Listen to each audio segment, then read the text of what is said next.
Impact segment tonight, the fact that the Obama administration did not send any high-ranking official to the anti-Islamic terror rally in Paris is an important worldwide story. I think everyone would agree with that. Well, maybe not everyone. On the CBS and ABC News broadcasts, they didn't do very much. ABC anchor David Muir gave it 40 seconds, 4-0. CBS anchor Scott Pelley, 17 seconds. Over at NBC, Brian Williams did cover the story appropriately, devoting almost 3 minutes to it. Joining us now from Washington, Lauren Ashburn from The Hill. Also, Howard Kurtz, star Media Buzz program, seen Sundays at 11 a.m. All right, Howard, were you surprised by the scant coverage at CBS and ABC? I was surprised that Scott Pelley's 3 sentences on CBS were so quick that if you sneezed, you missed it. But that was voluminous compared to yesterday's New York Times and Washington Post, which had no story on the thing that everybody around the globe has been buzzing about. This reveals, Bill, an utter blind spot by some in the media, there were plenty of exceptions, to criticizing Obama, especially over a move that even the White House can't defend and admits was a boneheaded mistake. Right. We know why the New York Times downplayed it, because they see Muslims as victims of the jihad, not the West. They see Muslims as victims of it, so we know that. Washington Post, I don't know. I don't read them enough to really know what they're doing. But CBS News is a very interesting study. They're making their name for hard news coverage. That's what they do in the morning. You get more hard news coverage on CBS morning program than you do on a Today Show and Good Morning America combined. And Pelley's not there because he's a glamour puss. All right, like Muir. Muir's there because he's up for cosmetics. All right, but not Pelley. Pelley's a hard news guy. And Pelley's a managing editor.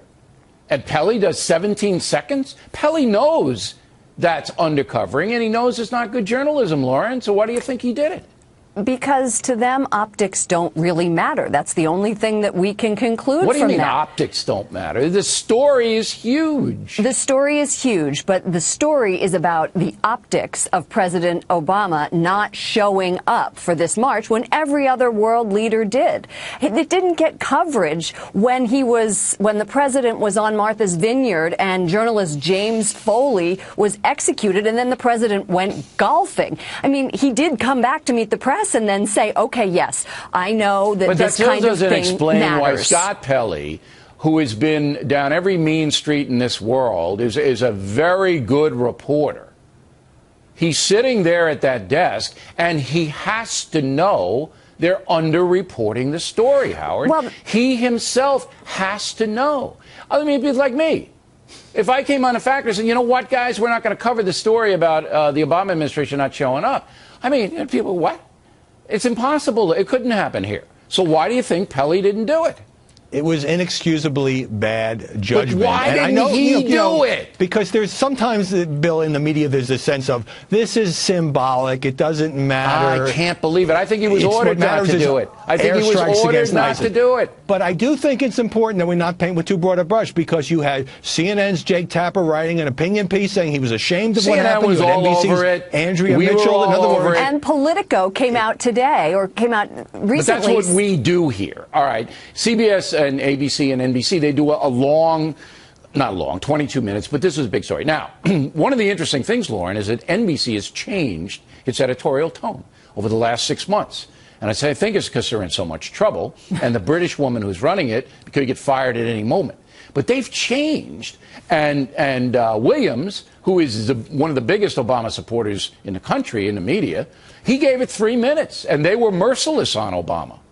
Well, they also happen to have a team of reporters who have stayed on this story. I mean, he's not the only one. Andrea Mitchell, but they were assigned to it. You see, this is not by accident. They're assigned to it. So CBS and ABC say we're not going to cover it. We have a cheerleader thing in Tyler, Texas, is much more interesting.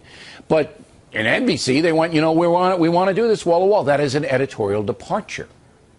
It is, and that maybe it shows that they are turning to harder news. CBS has said that in the morning in particular that they are the station to watch for hard news in the morning. But I also happen to think that NBC at this point sees what the Obama administration is doing over and over and over again. So there's an awakening going on across the street. There's an awakening, Howard. I think NBC Nightly News did a good job on this story, but I don't think we need to have a standing ovation for journalists for doing their jobs. Of course, this was an important story. Because they don't do their jobs, Howie. That's the problem. Right. I mean, the fact that they covered this one story doesn't mean that they're doing a great job. No, he's not saying that. He's Kurtz is saying we shouldn't be giving him kudos for doing what they should be doing.